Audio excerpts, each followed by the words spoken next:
Hello, happy first lockdown day. काल रात्री 8 पासून आपल्याकडे लॉकडाऊन सुरू झाला आहे आणि आपण सगळेजण त्याचं योग्य पालन करणार आहोत, बरोबर? आपण मास्क घालणार आहोत, सतत हात धुणार आहोत आणि मुख्य गोष्ट म्हणजे आपण सोशल डिस्टन्सिंग फॉलो करणार आहोत.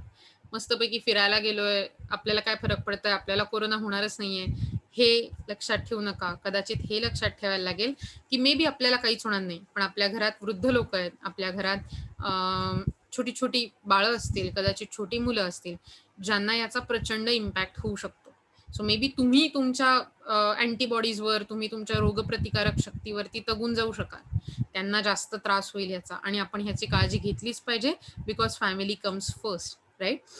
सो विथ दॅट आज आपलं शेवटचं सेशन आहे fiscal management and fiscal administration आणि ओव्हरऑल बिझनेस इकॉनॉमिक्स साठीचं या वर्षासाठीचं. आपण जर तुम्हाला आठवत असेल तर या फिस्कल मॅनेजमेंट आणि फिस्कल ॲडमिनिस्ट्रेशनमध्ये FRBM बिल किंवा FRBM ॲक्ट 2003 याच्याबद्दल कम्प्लीट त्याची फीचर्स, त्याची लिमिटेशन्स बघितली होती. काय आहे हे बिल, कशा प्रकारे त्याचं प्रोग्रेशन झालं आपल्या लोकसभेत ते बघितलं. त्याच्यानंतर फिस्कल फेडरलिझम काय आहे, कशा प्रकारे USA मध्ये त्याचं पहिलं इम्प्लिमेंटेशन झालं. रिचर्ड मस्ग्रेव नावाच्या जर्मन बॉर्न अमेरिकन इकॉनॉमिस्टने कशा प्रकारे याबद्दल अंडरलाईन केलं किंवा ह्याने ही कन्सेप्ट शोधून काढली याबद्दल आपण बघितलं. आणि आपण त्यात काय काय फीचर्स आहेत, ती भारताला कशी लागू आहेत, भारतात कशा प्रकारे मॉडर्न फेडरलिझम हे किंवा कोऑपरेटिव्ह फेडरलिझम असतं हे बघितलं. त्यात कशा प्रकारे स्टेट, सेंट्रल किंवा युनियन आणि कॉन्करंट अशा प्रकारे म्हणजे कंबाईंड कामाच्या लिस्ट असतात. एक युनियन लिस्ट असते ज्यात फक्त युनियन गव्हर्नमेंट काम करू शकतं. त्यात 97 सब्जेक्ट्स आहेत. Then there are 66 subjects under state list ज्यात फक्त स्टेट गव्हर्नमेंट काम करू शकतं. And there is concurrent list ज्यात 44 सब्जेक्ट्स आहेत, राईट? आपण हे काल बघितलं होतं आणि आज आपण पुन्हा एकदा पुढे जाणार आहोत आणि मला वाटतं की आजचा आपला शेवटचा हा पॅच आपण बघणार आहोत. Let me take you there. So काल आपण इथे येऊन थांबलो होतो, recent development in centre and state financial relation. So कशा प्रकारे जीएसटीचं रिजिम जेव्हापासून सुरू झालंय जुलै 1 2017 पासून राज्यसभेत जीएसटी रोल आउट झाला, पास झाला. त्याच्यानंतर आपल्याकडे जीएसटीचं रिजिम सुरू झालं. याच्यामुळे इकॉनॉमिक ग्रोथ ॲक्सिलरेट व्हायला मदत होणार आहे. Also there will be reconfiguration of central state fiscal relations which is already under way. म्हणजे थोडक्यात कशा प्रकारे आर्थिक नाती तयार होत आहेत सेंट्रल आणि स्टेटमध्ये, ती बदलणार आहेत हे आपल्याला कळून आलंय. जो काही जीएसटी कलेक्ट होतो त्याचा अर्धा पार्ट हा सेंट्रलला मिळतो, अर्धा पार्ट स्टेटला मिळतो, ज्याला आपण reconfiguration of central state fiscal relation असं म्हणतो. This reform would be a path breaker and it will make states key stakeholders in the national economy. म्हणजे स्टेट्सच्या इकॉनॉमीचं राष्ट्रीय इकॉनॉमीमध्ये प्रचंड महत्व यामुळे वाढणार आहे. Though constitution of India considered them the most important stake holders, this was not so actual in practice. आणि जेव्हापासून जीएसटी झालाय तेव्हापासून आपण असं म्हणू शकतो की राज्यांना जास्त महत्व मिळालंय as compared to union or central government. The central feature of this new tax framework is defined by the notion of one nation one tax, एक देश आणि एक tax, as per the creation of GST Council. It is designed in such a way that the union government has only 1/3 say in the decisions taken by GST Council. So GST Council मध्ये जे निर्णय घेतले जातात त्यात union गव्हर्नमेंटला 1/3 म्हणजे 33% फक्त वोटिंगचे right असतात किंवा 33% त्यांचं महत्व मानलं जातं. वेरॅज 67% जे मत मानलं जातं, जे मत ग्राह्य धरलं जातं ते स्टेट गव्हर्नमेंट्सचं ग्राह्य धरलं जातं. All the decisions have to be taken by GST Council, carried forth by 3/4 and they should be carried forth by the 3/4 majority.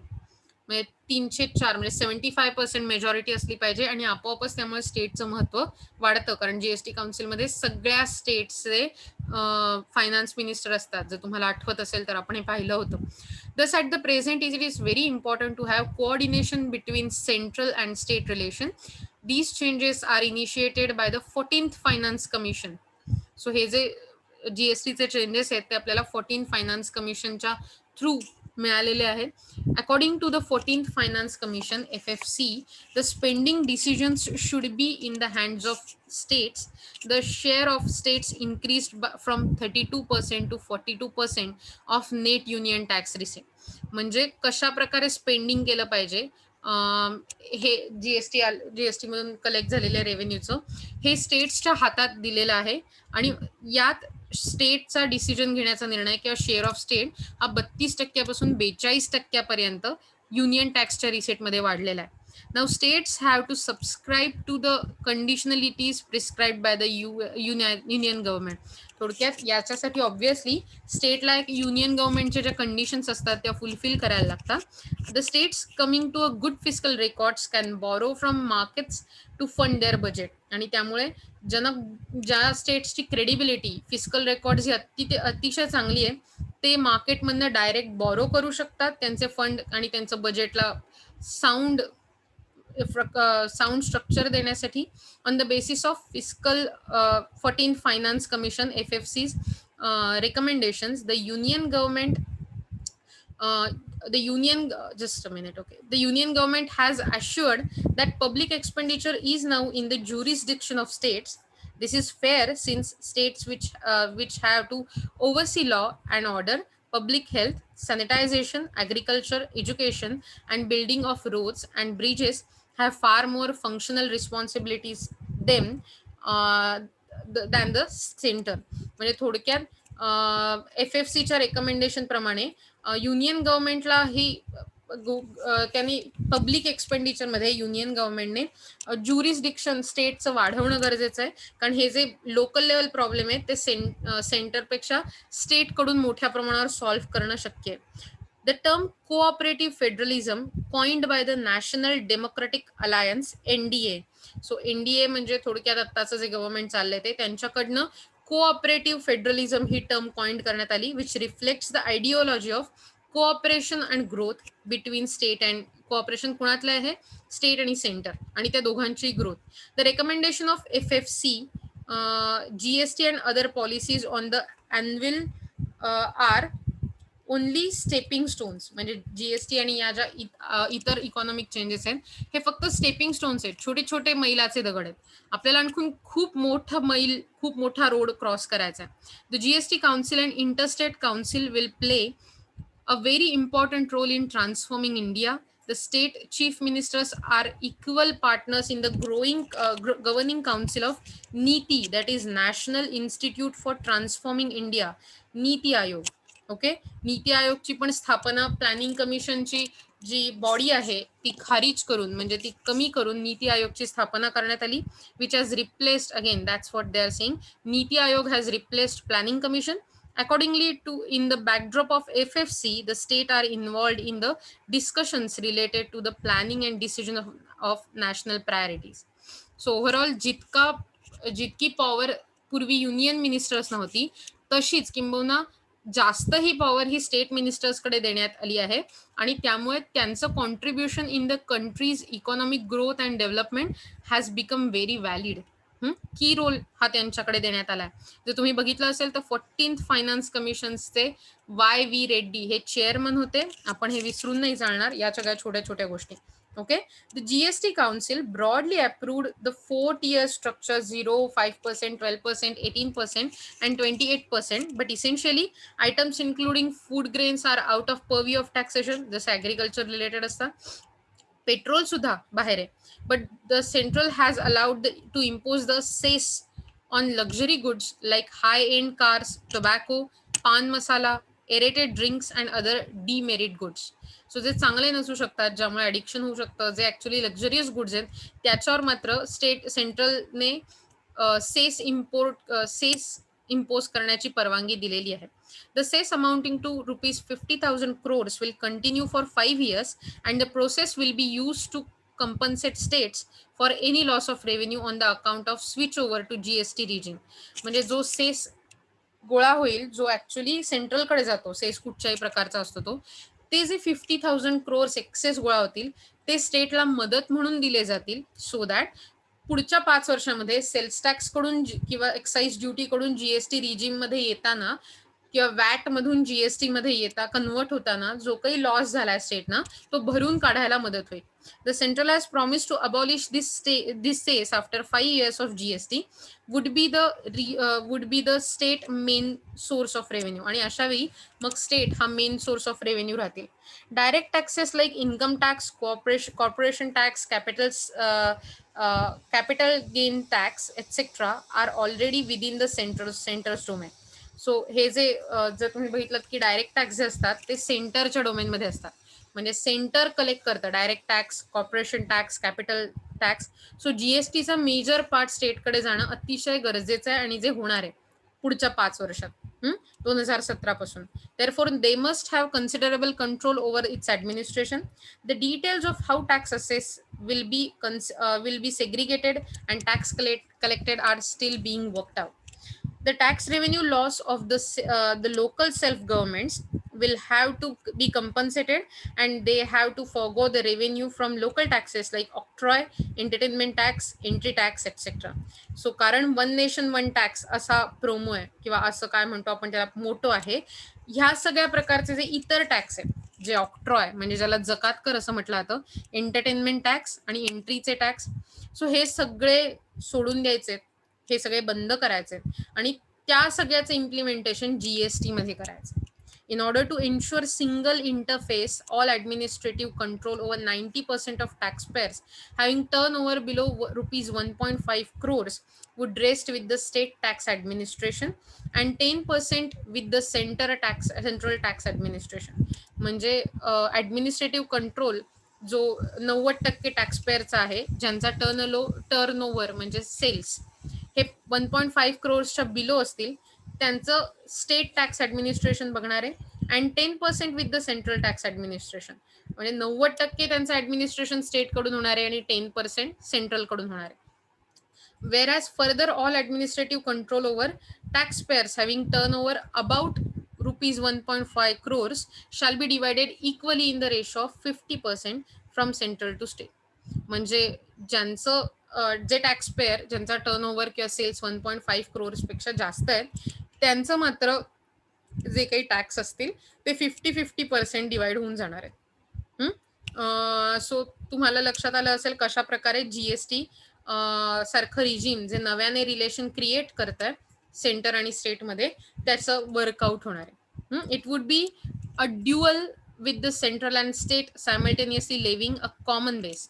Common बेसचा वापर करून जीएसटी हा ड्युअल टॅक्स असणार आहे, ज्यात सेंट्रल जीएसटी, सीजीएसटी आणि state GST that is SGST म्हणजे थोडक्यात एकच टॅक्स जो निम्मा होऊन आपल्यापर्यंत येणार आहे. In the union territories without legislature would levy union territory GST. म्हणजे जिथे स्टेट नाही आहे पण युनियन टेरिटरीज आहेत ज्याला केंद्रशासित प्रदेश असं म्हटलं जातं, तिथे युनियन टेरिटरी जीएसटी UTGST असं असणार आहे. GST would replace the following taxes currently levied and collected by the centre. So सेंटरकडून कलेक्ट केले जाणारे हे जे खालचे टॅक्सेस आहेत ते जीएसटी कडून रिप्लेस होणार आहेत. म्हणजे हे सगळे टॅक्सेस बंद होणार आहेत, त्याच्याऐवजी जीएसटी घेतला जाणार आहे. Central excise duty, duties of excise, medicinal and toilet preparations, additional duties of excise, goods of special importance, additional duties of excise, textiles and textile product, additional duties of customs that is commonly known as CVD.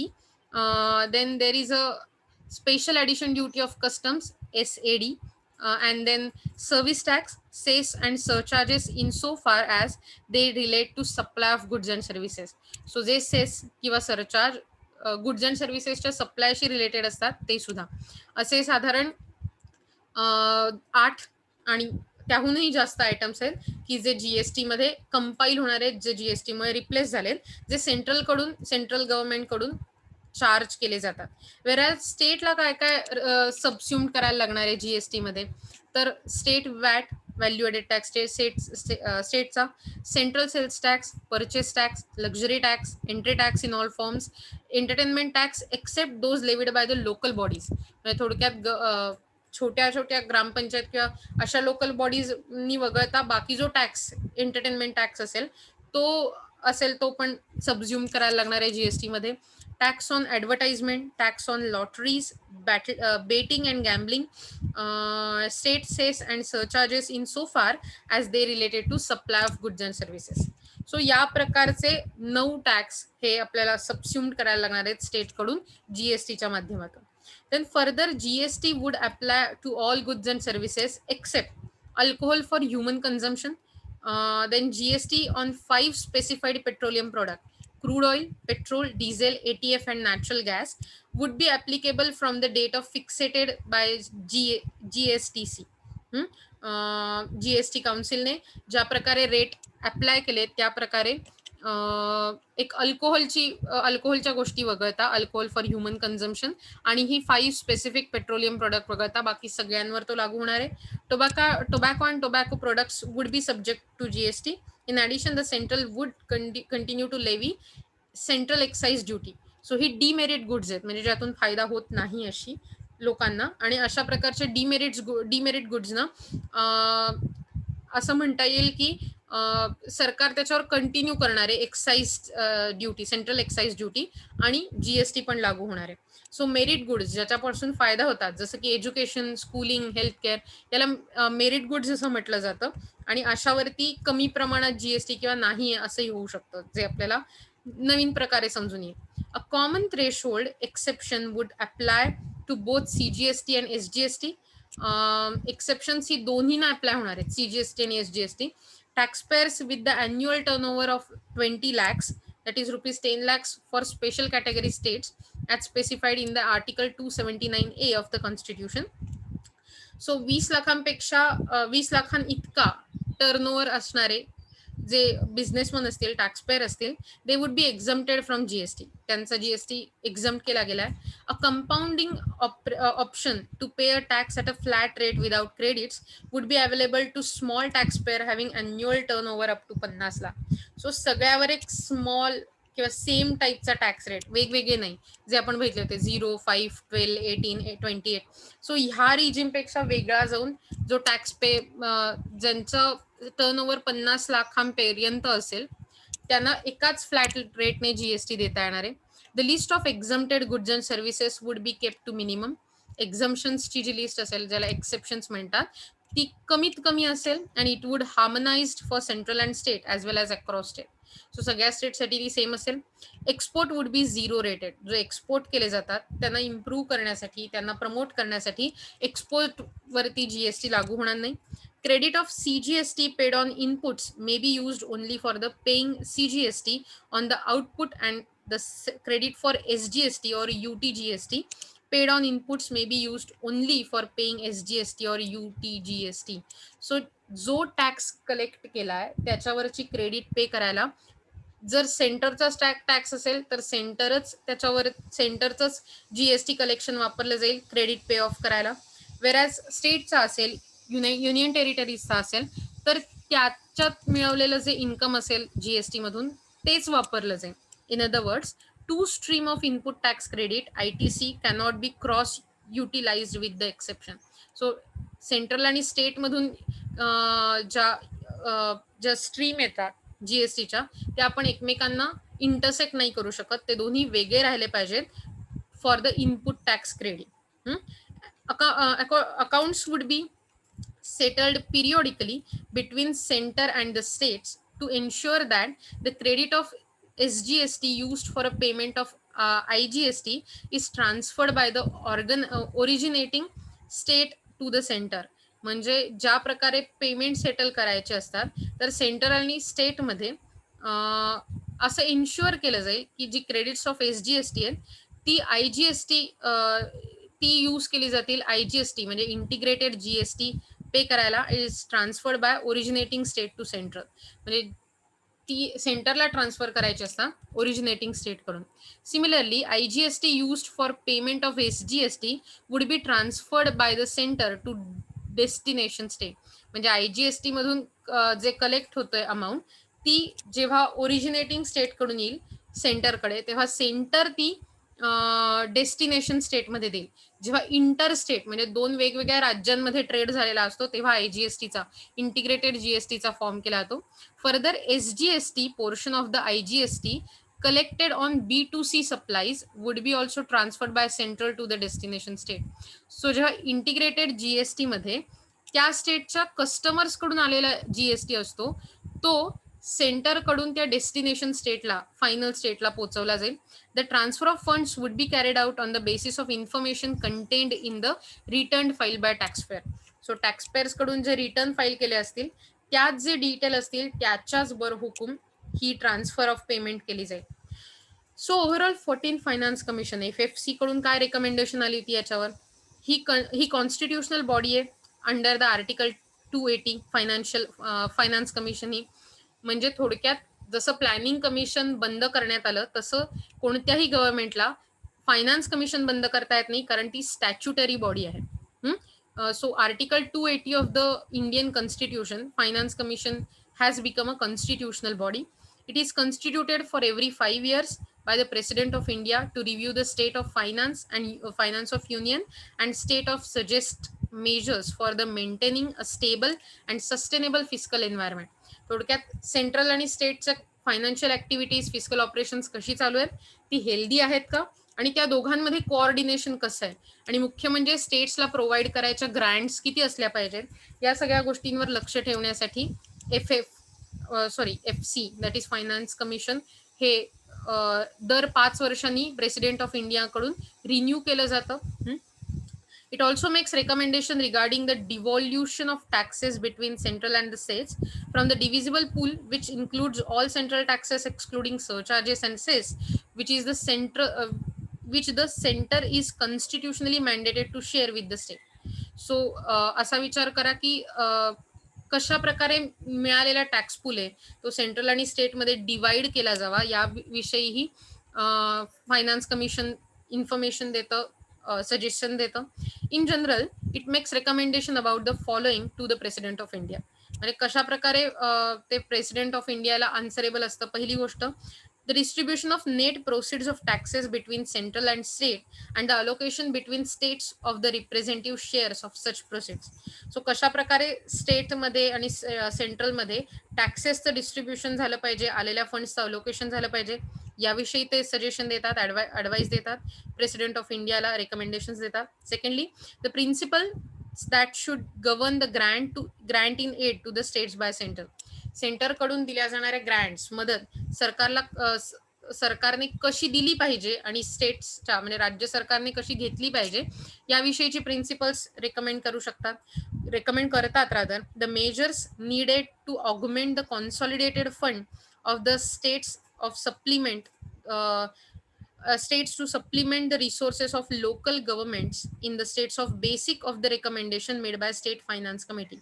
थोडक्यात कशा प्रकारे स्टेट्सचे fund consolidate केलं पाहिजेत local गव्हर्नमेंट्सकडे, हे जेव्हा state finance commission म्हणजे राज्याचं फायनान्स कमिशन जी रेकमेंडेशन दिली असते त्याप्रमाणे ती मेजर्स ऑगमेंट केली जातात आणि रेकमेंड केली जातात प्रेसिडेंटनं. And any other method refer to it by president in the interest of sound finance. म्हणजे थोडक्यात उत्तम फायनान्स राहण्यासाठी कशा प्रकारे कुठलीही मेथड वापरून कुठलं रेकमेंडेशन उपयोगी पडेल याचा विचार केला जातो. The finance commission consist of chairman and 4 other members appointed by president. 14th Finance Commission FFC was appointed under the chairmanship of Dr. Y.V. Reddy. पुन्हा एकदा हे डिटेल लक्षात ठेवायचे डिटेल आहे. मेजर रेकमेंडेशन ऑफ FFC काय होती ही major recommendation? Cooperative federalism असलं पाहिजे. It was recommended for the period 2015-16 to 2020-21. They are likely to have major implications for central state relations, budgeting, and for fiscal situations of the center and states. At the same time, it is expected to create a competitive element among the state. थोडक्यात ह्या स्टेट्समध्ये competitive healthy competitions असली पाहिजे improvement आणि development होण्यासाठी. So the concept of cooperative and competitive federalism is the underlying ideology behind the recommendation of FFC. काय ही recommendation ती बघूया. State shares in the net proceeds of the union tax revenues increased to 42% from 32 earlier. जे आपण मगाशी already बघितलंय. This is the largest jump in the percentage of devolution share of states in the net proceeds of union taxes. थोडक्यात union taxes जे collect होतात त्यात स्टेटचं percentage 42% असलं पाहिजे, ते 32%वरनं ती जम्प घेतली. In the past the changes between 1 to 2% increase. म्हणजे पास्टमध्ये हे 1 ते 2% वाढत होते, आज 10% वाढले. 8 सेंट्रली स्पॉन्सर्ड स्कीम्स CSS, सेंट्रलकडून स्पॉन्सर होणाऱ्या स्कीम्स 8 अशा ज्या स्कीम्स होत्या were delinked from support from the centre, त्यांचं लिंकेज बंद केलं सेंटरकडून सपोर्ट घेण्याचं. The finance commission has identified over 30 centrally sponsored schemes to be delinked from the centre support. म्हणजे थोडक्यात अशा 30 स्कीम आयडेंटिफाईड केल्यात FFCने की ज्याला सेंटरच्या सपोर्टची गरज नाहीये, स्टेट स्वतः त्याला सपोर्ट देऊ शकतं. But all have not been delinked considering the national priorities and legal obligation. So त्या 30 पैकी 8च डिलिंक्ड केल्या गेल्या. बाकीच्या सगळ्या लिगल ऑब्लिगेशन्स आणि नॅशनल प्रायोरिटीजसाठी अजूनही तशाच आहे. The sharing pattern under CSS, that is centrally sponsored schemes, is expected to undergo a change, which states sharing higher fiscal responsibility for scheme implementation. म्हणजे जसं की आपण टॅक्स मधला मोठा रेव्हेन्यू हा जर स्टेटला देत असू, तर सेंटरकडून स्पॉन्सर होणाऱ्या स्कीम्समध्ये सुद्धा जो खर्चाचा शेअर आहे तो स्टेट्सचा वाढला पाहिजे आणि तसं इम्प्लिमेंटेशन केलं जाणार आहे. Distribution of grants to state for a local bodies will be based on 2011 population data, 90% weight and area 10% weight. थोडक्यात 2011 ची जी सेन्सस डेटा आहे, ज्याला आपण जनगणना म्हणतो, त्याप्रमाणे 90% पॉप्युलेशन डेटा आणि 10% एरियातून आलेला डेटा याच्यावर बेस्ड आता ग्रँड डिस्ट्रीब्यूट होणार आहे. त्याचा बेस 2011चा पॉप्युलेशन डेटा असणार आहे. There is no minimum guarantee devolution to the state. थोडक्यात मिनिमम गॅरंटी अशी डिव्होल्युशनला स्टेटच्या दिलेली नाहीये. as service tax is not levied in the state of Jammu Kashmir, proceeds cannot be assigned to the state. So Jammu आणि काश्मीर मधनं service tax collect करत, म्हणजे GST इव्हन कलेक्ट केला जात नसल्यामुळे त्यांना कुठच्याही प्रकारे प्रोसीड्स जी आहेत ती या स्टेटला मिळणार नाहीये, सेंटरकडून मिळणारी. देन लोकल गव्हर्नमेंट्स, ही कुठली प्रोसिडिंग आहे? GST मधली प्रोसिडिंग. ओके. द लोकल गव्हर्नमेंटसाठी काय आहे? तर local bodies should be required to spend grants only on a basis services with the functions assign to them under relevant legislation. योग्य कायद्या आधारे त्यांच्याकडे जी कामं आहेत ती करण्यासाठीच सगळ्या ग्रँट लोकल बॉडीजनी वापरल्या पाहिजे.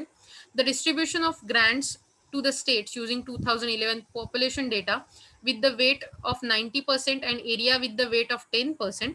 The grant, so distribution कसं केलं पाहिजे ग्रँटचं, तर ते या पॉप्युलेशन डेटा प्रमाणे 2011च्या.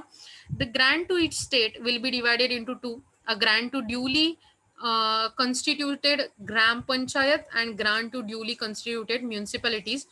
पुन्हा एकदा basis of urban and rural population using the data census 2011. So जो ग्रँटसाठी वापरला जाणारा डेटा आहे तो रुरल आणि अर्बन ग्रामपंचायतीसाठी आणि म्युन्सिपालिटीसाठीच वेगळा वापरला गेला पाहिजे. Grants to be divided into 2 parts: basic grant आणि performance grant, duly constituted by gram panchayat आणि म्युन्सिपालिटी. ग्रामपंचायतकडे 90% grant will be basic grant आणि 10% will be performance grant. In the municipalities division between basic आणि परफॉर्मन्स ग्रँट 80 to 20 असं असेल. So ग्रामपंचायतीमध्ये ज्या 2 प्रकारे ग्रँट डिवाइड होतात, बेसिक ग्रँट आणि परफॉर्मन्स ग्रँट, तर ते 90 आणि 10 असं असेल. वेरॅज म्युन्सिपालिटीजमध्ये ते 80 to 20 असं असेल. The Grant should go only to those gram panchayats which are directly responsible for delivery of basic services without any share of other levels of using formula given by the SFC. थोडक्यात कुठल्याही प्रकारे आपण असं म्हणू शकतो की finance कमिशनने ज्या प्रकारे फॉर्म्युला दिलाय बेसिक सर्व्हिसेस प्रोव्हाइड करण्यासाठी शेअर आणि लेवल्स कॅल्क्युलेट करण्याचा, त्या प्रकारे जर तो फॉर्म्युलेटेड होत असेल, त्या प्रकारे जर बेसिक सर्व्हिसेस दिल्या जात असतील, तर त्याच ग्रामपंचायतीला ग्रँट दिल्या गेल्या पाहिजेत. Similarly basic grant for urban local bodies will be divided into tier wise shares किंवा tier wise shares and distributed across each tier, namely municipal corporation, municipalities, the tier 2 urban local bodies and the nagar panchayat, that is tier 3 local bodies, using the formula given by respective SFCs, state finance commissions कडून दिल्या गेलेल्या formula प्रमाणेच यांना Grant दिल्या जातील. In case of SFC formula is not available, जर SFC ने formula दिला नसेल तर the share of each gram panchayat as specified above should be distributed across entities using 2011 population data magashi बघितल्याप्रमाणे. In the case of urban local bodies, the share of each of the 3 tiers will be determined on the basis of census 2011 data and then distributed among the entities in each tier in proportion of census 11 data in the ratio 90 to 10. थोडक्यात सेमच जे आपण मगाशी बघितलं ते. Performance grants are being provided to address the following issues. Performance grant कशाच्या बेसिसवर दिल्या पाहिजेत ग्रांट्स? पहिली गोष्ट, making available reliable data on the local bodies receipts and expenditure through audited account. जर समजा ऑडिट केलेलं अकाउंट्स किंवा डेटा मिळाला लोकल बॉडीजच्या रिसिट्स आणि एक्सपेंडिचर बद्दल, तरच त्यांना मिळेल. आणि इम्प्रूव्हमेंट इन ओन रेव्हेन्यू, जर त्यांनी स्वतःच्या रेव्हेन्यूमध्ये म्हणजे इन्कममध्ये इम्प्रूव्हमेंट केली असेल तरच त्यांना परफॉर्मन्स ग्रँट मिळेल. Also there are some key recommendation by 14th finance commission. गव्हर्नमेंटला स्वतःला ती एक्झामिन आणि कन्सिडर करायला लागणार आहे इम्प्लिमेंटेशनसाठी आणि गव्हर्नमेंट ते करणार आहे. So which are they? Revenue compensation of the states under GST should be for 5 years, 100% in first 3 years, 75% in fourth आणि 50% in 5th year.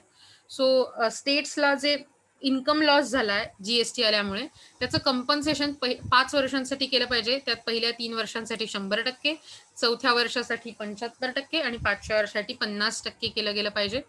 ऑटोनॉमस आणि independent GST compensation fund create केला पाहिजे so that through legislative action, so that compensation process easy होईल. Suggesting a fiscal consolidation roadmap, FFC puts a ceiling on fiscal deficit at 30% of GDP from 2016-17 onwards. It might be 3% of GDP, चुकून 30% असं दिसलंय. So थोडक्यात कशा प्रकारे fiscal deficit राहिलं पाहिजे या बाबतीतही FFC ने सांगितलेलं आहे. 3% may B.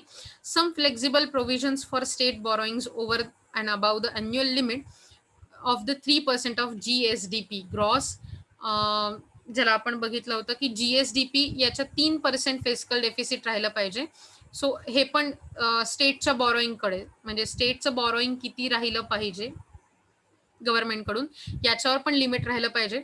Establish an independent fiscal council to undertake ex ante assessment of ex ante किंवा ex ante not ante, okay, ex ante assessment of the fiscal policy implications of budget proposals and their consistency with fiscal policy and rules.